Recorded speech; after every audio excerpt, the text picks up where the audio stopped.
बी ए भाग 1 सेमिस्टर 2 यामधलं चौथं युनिट आणि चौथ्या युनिटमधलं 4.4 हे शेवटचं प्रकरण. 4.4 महाराष्ट्रातील वाहतूक व्यवस्थेचा विकास. तर महाराष्ट्रातील वाहतूक व्यवस्थेचा विकास कसा कसा झालेला आहे ते आपण बघणार आहोत. त्यातलं पहिलं आहे रस्ते वाहतूक. तर रस्ते वाहतूक आपल्या सर्वांना माहीत आहे की रस्ते वाहतूक ही कोणत्याही देशाच्या अर्थव्यवस्थेच्या दृष्टीने किंवा ग्रामीण भागाच्या विकासाच्या दृष्टीने अत्यंत महत्त्वाची असते. आधुनिक काळामध्ये रस्त्याच्या बांधणीला आधुनिक काळातील रस्त्याच्या बांधणीला इंग्रजांच्या काळात सुरुवात झाल्याचं आपल्याला दिसून येते. ग्रामीण भागाशी संपर्क साधण्यासाठी रस्ते वाहतूक हे सर्वात सोयीचे साधन आहे. ग्रामीण भागातील रस्त्यांच्या सुविधांमुळे शेतीचे उत्पादन त्वरित बाजारपेठेमध्ये नेता येऊ शकते आणि त्यामुळे या उत्पादनाला योग्य किंमत प्राप्त होऊ शकते. आणि या सगळ्या दृष्टीनं रस्ते वाहतूक हे अत्यंत महत्त्वाची मानल्या जाते. स्वातंत्र्यप्राप्तीच्या पूर्वी 1927 साली रस्ते बांधणी संदर्भात डॉक्टर जयकर यांच्या अध्यक्षतेखाली एक समिती नेमण्यात आली होती. दुसऱ्या महायुद्धामध्ये देशभर महत्त्वाच्या रस्त्याचा विकास करण्याच्या दृष्टीने नागपूर येथे 1943 साली परिषद भरून संपूर्ण देशातील एकूण 20 वर्षाची रस्ते विकास योजना तयार करण्यात आली. या योजनेत नागपूर योजना या नावाने सुद्धा ही योजना ओळखली जाते. 1960 ते 81 या 20 वर्षांमध्ये नवीन रस्ते विकास योजना आखण्यात आली. त्यानंतर 1981-2001 यात सुधारणा करून ही योजना पूर्ण करण्यात आली. तर रस्त्याचे पाहूया पहिले प्रकार. तर रस्त्याचा पहिला प्रकार आहे राष्ट्रीय महामार्ग. तर बघा, देशातील महत्त्वाचे जे रस्ते आहेत ती एकमेकाशी प्रमुख शहरांशी जोडणे, अनेक शहरं ही एकमेकाला जोडणे, त्यांना राष्ट्रीय महामार्ग असं म्हणतात. देशातील महत्त्वाची राज्य एकमेकाशी प्रमुख शहरांच्या आधारे जोडली जातात, त्याला राष्ट्रीय महामार्ग असं म्हणतात. राज्यातील काही प्रमुख शहरे शेजारी राज्यातील शहरांशी तसेच इतर राज्यातील शहरांशी राष्ट्रीय महामार्गाच्या आधारे जोडली जातात. महाराष्ट्राचा दुसरा क्रमांक या रस्त्यामध्ये लागतो. राज्यामध्ये त्याची विभागणी पहिल्यास महाराष्ट्राचा दुसरा क्रमांक लागतो. राज्यामध्ये 1965-66 साली राष्ट्रीय महामार्गाची लांबी 2364 किलोमीटर इतकी होती. ती आकडेवारी जर 15-16 आपण पाहिली तर ती 7438 किलोमीटर एवढी झाल्याचं आपल्याला दिसून येते. म्हणजे रस्ते वाहतुकीमध्ये मोठ्या प्रमाणात विकास महाराष्ट्रात झाल्याचं आपल्याला दिसून येते. त्यानंतर नंबर 2 राज्य महामार्ग. महाराष्ट्रामध्ये जर आपण पाहिलं तर राज्यातील प्रमुख मोठी शहरं ही औद्योगिक केंद्र असतील, बाजारपेठा असतील, ही राष्ट्रीय महामार्गाने जोडणाऱ्या रस्त्यात राज्य महामार्ग म्हटलं जाते. त्यांची देखील बांधकाम व दुरुस्ती राज्य शासनाकडून केलेली असते. राज्याच्या निर्मितीनंतर राज्य महामार्गाची लांबी बरीच वाढली आहे. महाराष्ट्रामध्ये 1965-66 राज्य महामार्गाची लांबी 10,528 किलोमीटर इतकी झालेली आहे. 15-16 प्रमुख राज्य महामार्गाची लांबी 5,180 किलोमीटर एवढी झाल्याचं दिसून येते. राज्य महामार्गाची लांबी 33,330 किलोमीटर इतकी आहे. त्यातील बरेचसे रस्ते राष्ट्रीय महामार्गाशी जोडले गेलेले आहेत. त्यानंतर नंबर 3 प्रमुख जिल्हा मार्ग. बघा, जिल्ह्यातील प्रमुख ठिकाणे, औद्योगिक केंद्र, बाजारपेठा, रेल्वे स्थानके यांना जोडणाऱ्या रस्त्यांना प्रमुख जिल्हा मार्ग म्हटलं जाते. राज्यामध्ये प्रमुख जिल्हा मार्गाचीही बरीच प्रगती झाल्याचं दिसून येते. 1965-66 प्रमुख जिल्हा मार्गाची लांबी 12,628 किलोमीटर इतकी होती. तर 15-16 या मार्गाची लांबी आता वाढून 50,844 इतकी झालेली आहे. त्यानंतर नंबर 4 इतर जिल्हा मार्ग. तर बघा, इतर जिल्हा मार्गामध्ये इतर शहरं, गावं या रस्त्याने जोडली जातात. 1965-66 8,744 किलोमीटर यांची या रस्त्याची लांबी होती. ती 15-16 58,116 इतकी झाल्याचं दिसून येते. याच्यासुद्धा मोठ्या प्रमाणात वाढ झाल्याचं आपल्याला दिसून येते. त्यानंतर नंबर 5 ग्रामीण रस्ते. बघा, महाराष्ट्रातील अनेक खेडी एकमेकाशी जोडण्याची गरज असते. या खेड्यांचा संपर्क तालुक्याच्या ठिकाणी व जवळच्या जिल्ह्यातील रस्त्याशी साधण्याचा प्रयत्न केला जातो. 1965-66 17,524 किलोमीटर या रस्त्याची लांबी होती. ती 15-16 आता 1,45,881 किलोमीटर इतक्या या रस्त्याची लांबी झाल्याचं आपल्याला दिसून येते. त्यानंतर आहेत रस्ते वाहतुकीच्या समस्या. तर रस्ते वाहतुकीच्या काय काय समस्या आहेत. पहिलं आहे निकृष्ट रस्त्याची निर्मिती. रस्त्याचं जेव्हा टेंडर निघते तेव्हा ते टेंडर जास्त किमतीला घेऊन ते रस्ते निकृष्ट पद्धतीचे निर्माण केले जातात. तर बघा निकृष्ट रस्त्याची निर्मिती केल्यामुळं 1-2 वर्षानंतरच ती रस्ते खराब व्हायला लागतात आणि परत त्या रस्त्याचं उपयोगिता ही कमी व्हायला लागते. त्या ठिकाणी वाहतूक होऊ शकत नाही. अनेक अपघात संभवतात. ही सुद्धा समस्या या रस्ते वाहतुकीच्या असल्याचं आपल्याला दिसून येते. नंबर 2 अपघाताची वाढती संख्या. आज जर आपण पाहिलं तर रस्त्यावरील अपघाताची संख्या ही खूप मोठी झालेली आहे. ती सुद्धा एक या रस्ते वाहतुकीची महत्त्वपूर्ण समस्या सांगितली जाते. त्यानंतर नंबर 3 वाढते प्रदूषण. रस्ते वाहतुकीमुळं अनेक वाहनं वाढलीत. वाहनं वाढल्यामुळं त्यापासून जे धुरांडा निघते त्याच्यापासून सुद्धा प्रदूषण हे वाढत आहे. त्यानंतर आहे नंबर 4 करांचे ओझे.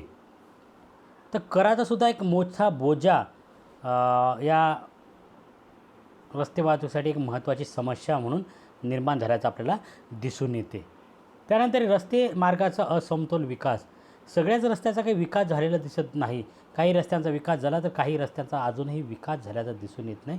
ही सुद्धा एक समस्या या उद्योगासमोर असल्याचं दिसून येते. त्यानंतर नंबर 6 खर्चिक वाहतूक. रस्त्याची वाहतूक जर आपण पाहिला तर ही रेल्वे वाहतुकीच्या पेक्षा खर्चिक असल्याचं दिसून येते आणि त्यामुळे सुद्धा लोक ही वाहतूक करण्यात एवढे उत्सुक राहत नाहीत. ह्या सगळ्या रस्ते वाहतुकीच्या समस्या होते. त्यानंतर रेल्वे वाहतूक. रेल्वे वाहतूक तर रेल्वे वाहतूकमध्ये महाराष्ट्रामध्ये महाराष्ट्रामध्ये रस्ते वाहतुकीनंतर रेल्वे वाहतुकीस खूप महत्त्वाचं स्थान आहे. राज्यातील सह्याद्री पर्वतरांगेपासून निघालेल्या काही डोंगराचा रेल्वे मार्ग बांधण्यासाठी अडथळा निर्माण करतात. असे असले तरी 31 मार्च 2016 रोजी राज्यातील लोहमार्गाची एकूण लांबी 6127 असल्याचं आपल्याला दिसून येते. त्यामध्ये कोकण रेल्वे 381 किलोमीटर लांबीसह असून भारतासह एकूण 66,688 किलोमीटर एवढी या रेल्वेची लांबी असल्याचं दिसून येते. महाराष्ट्रातील कृषी असेल, उद्योग असेल या व्यवसायांना चालना देण्यासाठी या उद्योगाच्या विकासासाठी रेल्वे वाहतूक अत्यंत महत्त्वाचं असल्याचं दिसून येते. रेल्वे वाहतुकीमध्ये पहिला आहे ब्रॉडगेज रेल्वे मार्ग. बघा ब्रॉडगेज रेल्वे मार्गाच्या 2 रुळांमधील अंतर 1.67 मीटर एवढं अंतर असते.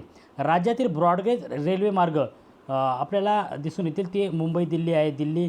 मुंबई कोलकाता, मुंबई चेन्नई, मुंबई सिकंदराबाद, मुंबई कोल्हापूर, दिल्ली चेन्नई, त्यानंतर भुसावळ सुरत हे असल्याचं आपल्याला दिसून येते.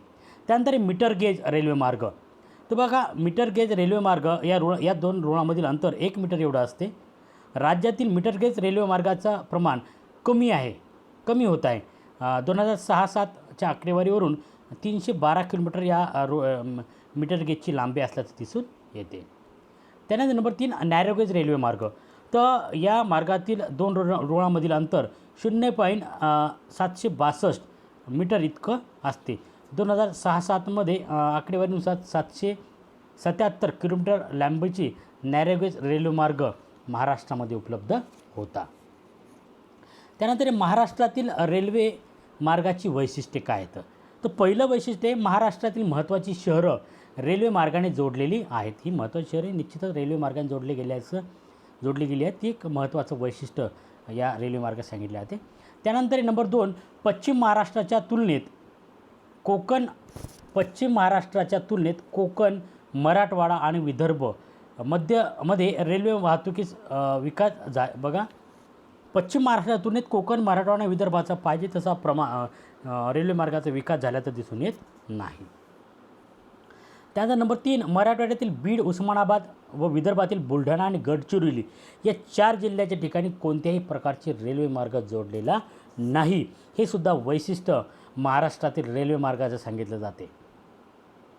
त्यानंतर नंबर 4 रेल्वे मार्गाद्वारे शेती उत्पन्नाची वाहतूक, कृषी उत्पादन आधारित उद्योगाच्या वाहतूक मोठ्या प्रमाणात होत असते आणि त्यामुळे सुद्धा महाराष्ट्रामध्ये या उद्योगाच्या भरभराटीमध्ये रेल्वे मार्गाचं महत्त्व अत्यंत जास्त असल्याचं दिसून येते. त्यानंतर नंबर 5, खनिज पदार्थ आयात व आयात वस्तूचे वितरण रेल्वे वाहतुकीने होते. खनिज पदार्थाची आयात असेल किंवा आयातीचं वितरण करणं असेल, हे सगळं काम या रेल्वे महामार्गाच्या माध्यमातून होते. हे सुद्धा महाराष्ट्रातील रेल्वे मार्गाचं वैशिष्ट्य असल्याचं दिसून येते. त्यानंतर नंबर 6, मुंबई बंदरातून होणाऱ्या आयात निर्यातीत वस्तूंची राज्यातील वाहतूक रेल्वेद्वारा होते. मुंबई बंदरातून होणाऱ्या आयात निर्यातीत वस्तूंची राज्यातील वाहतूक रेल्वेद्वारे होते. हे सुद्धा एक महत्त्वाचं वैशिष्ट्य या रेल्वे मार्गाचं सांगितलं जाते. त्यानंतर रेल्वे मार्गाच्या समस्या काय आहेत? तर समस्या आहेत की असंतुलित विकास. रेल्वे मार्गाचा आजही आपण जर पाहिलं तर असंतुलित विकास झालेला आहे. काही भागाचा विकास झाला, काही भागामध्ये अजूनही रेल्वे मार्गाचा पाहिजे तसा विकास झाल्याचं दिसून येत नाही. त्यानंतर नंबर 2, उपनगरी रेल्वे वाहतुकीची समस्या. उपनगरामध्ये रेल्वे वाहतुकीची मोठ्या प्रमाणावर समस्या असल्याचं आपल्याला दिसून येते. त्यानंतर नंबर 3, इंधनाची समस्या. वीज असेल, डिझेल असेल यासारख्या इंधनाद्वारे रेल्वे वाहतूक सुरू असते. मात्र राज्यामध्ये विजेचा तुटवडा, डिझेलसारखा इंधनाच्या वाढत्या किमती यामुळे सुद्धा इंधनाची समस्या या रेल्वे वाहतुकीसमोर उभी असल्याचं आपल्याला दिसून येते. त्यानंतर नंबर 4, रेल्वे वाहिनीचा तुटवडा. राज्यामध्ये कृषी उद्योगाचे उत्पादन दिवसेंदिवस वाढत आहे. या वाढत असल्यामुळे वाहतुकीच्या साधनाची आवश्यकता मोठ्या प्रमाणात भासते. शेतमालासारख्या नाशवंत उत्पादनासाठी पुरेशा प्रमाणात वाघिणी मिळत नसल्यामुळे शेतकऱ्यांचे आर्थिक नुकसान होते. त्यानंतर नंबर 5, आधुनिक यंत्रणेचा अभाव. महाराष्ट्रामध्ये रेल्वे वाहतुकीसंदर्भात संदेश यंत्रणेचे आधुनिकीकरण मर्यादेपुरतेच झालेलं आहे किंवा ते मर्यादितपणे झालेले दिसून येते. रेल्वे वाहतुकी विलंब, रेल्वे वाहतुकीमुळे होणारे अपघाताचे प्रमाणसुद्धा वाढत आहे. ही सुद्धा एक मोठी समस्या या रेल्वे मार्गासमोर आहे. त्यानंतर नंबर 6, मर्यादित उत्पन्न. फुकट्या प्रवासाची वाढती संख्या, रेल्वे व विमान वाहतुकीची असलेली स्पर्धा इत्यादीमुळे रेल्वे वाहतुकीपासून रेल्वे प्रशासनाला अपेक्षित उत्पन्न प्राप्त होत नाही. ही सुद्धा एक समस्या या रेल्वे मार्गाची सांगितली जाते. त्यानंतर जलवाहतूक. महाराष्ट्राला 720 मीटर लांबीचा समुद्र किनारा लाभलेला आहे. या किनारपट्टीतून नोंदणीकृत 84 मोठी बंदरं आहेत. राज्यातील रत्नागिरी, मुरुड, दाभोळ, जयगड, देवगड, विजयगड यासारखी महत्त्वाची बंदरे महाराष्ट्रामध्ये आहेत. या बंदराच्या बहुउपयोगासाठी विकास करण्याचे प्रयत्न राज्य शासनाच्या वतीने करण्यात येत आहे.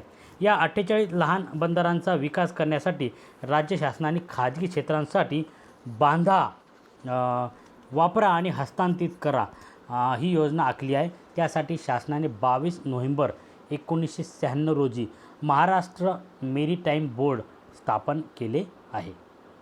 त्यामध्ये आहे मोठी बंदरे. तर बघा, राज्याच्या समुद्र किनारपट्टीवर मुंबई पोर्ट ट्रस्ट व जवाहरलाल नेहरू पोर्ट ट्रस्ट द्वारे प्रचलित केली जाणारी 2 मोठी बंदरे आहेत. या 2 मोठ्या बंदराची वाहतूक मोठ्या प्रमाणात होताना आपल्याला दिसून येते. त्यानंतर लहान बंदरे. राज्य सरकारने लहान बंदरांच्या विकासाचे धोरण सुधारित जाहीर केलेले आहे. हरित क्षेत्र बंदरे, बहुउद्देशीय धक्के व मालवाहतूक स्थानके यांच्या जलद विकासासाठी नवीन बंदर योजना 2010 जाहीर केली आहे. या धोरणाची ठळक वैशिष्ट्ये पुढील प्रमाणे आपल्याला सांगता येतील. बंदराचा विकास खाजगी क्षेत्राच्या सहभागाद्वारे बांधा, वापरा आणि हस्तांतरित करा या योजनेअंतर्गत तत्वानुसार केला जात आहे. त्यानंतर जलद प्रशासकीय मान्यता निपटाऱ्यासाठी एक खिडकी योजनासुद्धा यांनी लागू केलेली आहे. त्यानंतर मेरीटाईम बोर्ड्स भूमी संपादनाचे काही अधिकार प्रत्यार्पित केलेले आहेत. त्यानंतर रेल्वे जोडणी यासारखे सुनिश्चितीसाठी प्रयत्न केले गेलेले आहेत. त्यानंतर उद्योगाचा दर्जा वाढीसाठी प्रयत्न केले गेला आहे. विद्युत व मुद्रांक शुल्कामध्ये सूट दिलेली आहे. त्यानंतर प्रकल्पग्रस्त व्यक्तींचं पुनर्वसनसुद्धा या लहान बंदराच्या विकासाच्या माध्यमातून केल्याचं आपल्याला दिसून येते. त्यानंतर जलवाहतुकीच्या समस्या काय आहेत? तर जलवाहतुकीच्या समस्या जर आपण पाहिल्या अंतर्गत वाहतुकीची समस्या. अंतर्गत वाहतुकीची समस्या बघा, राज्यातील नद्यांचा वापर जलसिंचन, पाणीपुरवठा तसेच नद्यांवरील धरणामधील पाण्याचा वापर जलविद्युतीकरणासाठी केला जातो. त्यामुळे या नद्यांमधील जलवाहतुकीला मर्यादा येतात. तसेच राज्यातील दुष्काळग्रस्त स्थितीमुळे सुद्धा बऱ्याच प्रमाणावर या प्रकारची वाहतूक होताना दिसून येत नाही. त्यानंतर नंबर 3, अंतर्गत जलवाहतुकीचा मर्यादित विकास. जी अंतर्गत जलवाहतूक आहे तिचा मर्यादित विकास झाल्याचं आपल्याला दिसून येते. त्यानंतर नंबर 3, खाजगीकरणामुळे निर्मित समस्या. बघा, राज्यातील मोठ्या बंदरांचा बांधा वापराने हस्तांतरित करा या योजनेमुळं खाजगी कंत्राटदार निर्माण झालेले आहेत आणि यांचीसुद्धा स्पर्धा आज मोठ्या प्रमाणावर निर्माण झाल्याचं दिसून येते. याशिवाय बंदराच्या विकासाचं काम योग्य पद्धतीने करीत नसल्याच्या अनेक समस्या ह्या निर्माण होत आहेत. त्यानंतर नंबर 5, वाढती स्पर्धा. राज्यातील जलवाहतुकीच्या बाबतीत रेल्वे, रस्ते वाहतूक यांची मोठी स्पर्धा यांच्यासमोर आहे. त्यामुळे जलवाहतुकीला या स्पर्धेचा सामना करावा लागतो. वेळेची बचत, सुरक्षिततेच्या दृष्टीने बिगर यांत्रिकी जलवाहतुकीच्या तुलनेत रस्ते व रेल्वे वाहतूक सोयीची मानल्या जाते. ही सुद्धा समस्या, या वाढती स्पर्धा ही समस्या जलवाहतुकीसमोर असल्याचं दिसून येते. बघा, विमान वाहतूक किंवा विमान मार्ग. आधुनिक काळातील अधिक गतिमान वाहतुकीसाठी विमान वाहतुकीचं महत्त्व खूप जास्त आहे. देशामध्ये 1920मध्ये विमान वाहतुकीला सुरुवात झाली. 1927मध्ये नागरी विमान खाते निर्माण करण्यात आले. हवाई वाहतुकीसाठी खूप मोठ्या प्रमाणात भांडवलाची आवश्यकता असते. राज्यातील मुंबई सांताक्रूज या विमानतळावरून देशाच्या सर्व भागांमध्ये विमान वाहतूक होते. तसेच आधुनिकरण व सोयींयुक्त सहारा आंतरराष्ट्रीय विमानतळाचं सुद्धा सांताक्रूज विमानतळाजवळ निर्माण करण्यात आलेलं आहे. या विमानतळाला छत्रपती शिवाजी महाराज आंतरराष्ट्रीय विमानतळ म्हणून संबोधलं जाते. केंद्र सरकारने सोलापूर, कोल्हापूर, नाशिक, औरंगाबाद, अकोला येथे तर राज्य सरकारने कराड, उस्मानाबाद, धुळे, चंद्रपूर, रत्नागिरी, जळगाव, पलटण, भंडारा येथे विमानतळाची निर्मिती केल्याचं दिसून येते. 2002मध्ये महाराष्ट्र विमान विकास कंपनी मर्यादित स्थापना केली व नागपूर येथील बहुआयामी आंतरराष्ट्रीय प्रवासी व कार्गो हब विमानतळ म्हणजे मिहान येथे नागपूर आंतरराष्ट्रीय विमानतळ या प्रकल्प MADC व भारतीय विमानतळ प्राधिकरण यांच्यामार्फत सुरू करण्यात आल्याचं दिसून येते. आता या विमान वाहतुकीच्या अनेक गोष्टी आहेत, पण त्याच्या काही वाहतुकीमध्ये काही समस्यासुद्धा जाणवत असल्याचं आपल्याला दिसून येते. तर विमान वाहतुकीच्या समस्या काय येतात, तर पहिलं एक खर्चिक वाहतूक. या वाहतुकीसाठी मोठ्या प्रमाणावर खर्च लागत असल्यामुळं ही खर्चिक वाहतूक आहे. त्यामुळे सर्वसामान्य लोक या वाहतुकीकडे जात नाहीत. त्यानंतर नंबर 2, अवजड मालाच्या वाहतुकीची समस्या. अवजड माल आपण या वाहतुकीसाठी विमानाने घेऊन जाऊ शकत नाही व नेला तरी ती खूप खर्चाचं ठरू शकते. ही सुद्धा एक समस्या या विमान मार्गाची दिसून येते. त्यानंतर नंबर 3, सुविधांची समस्या. आंतरराष्ट्रीय विमानतळावर बऱ्यापैकी सुविधा आहेत, पण इतर जे विमानतळ आहेत त्या ठिकाणी फारशा काही सुविधा असल्याचं दिसून येत नाही. ही सुद्धा एक समस्या आज आंतरराष्ट्रीय लेवलवरून आपल्याला पाहावयास मिळते आणि अनेक ठिकाणी आजही आंतरराष्ट्रीय उड्डाणं होत नाहीत. ती सुद्धा एक मोठी समस्या या विमान मार्गाची आपल्याला दिसून येते. त्यानंतर नंबर 4, मर्यादित विकास. विमानतळाचा सगळ्याच ठिकाणी विकास झालेला नाही. काही आंतरराष्ट्रीय जिथून विमानतळ उड्डाण होतात त्याच ठिकाणी या विमान वाहतुकीचा विकास झाला आहे. इतरत्र मात्र अजून विकास होण्यास बराच वाव आहे. त्यानंतर नंबर 5, सुरक्षा खर्चामध्ये वाढ. विमानतळामध्ये अत्यंत खूप सुरक्षा बाळगली जाते. या सुरक्षेसाठी मोठ्या प्रमाणावर खर्च करावा लागतो आणि आज आपण जर पाहिलं तर विमान वाहतूक होणारी प्रवास वाहतूक आणि त्याचा खर्च याचं जर कॅल्क्युलेशन केलं तर या सुरक्षा खर्चामध्ये आज मोठ्या प्रमाणावर वाढ झाल्याचं दिसून येते.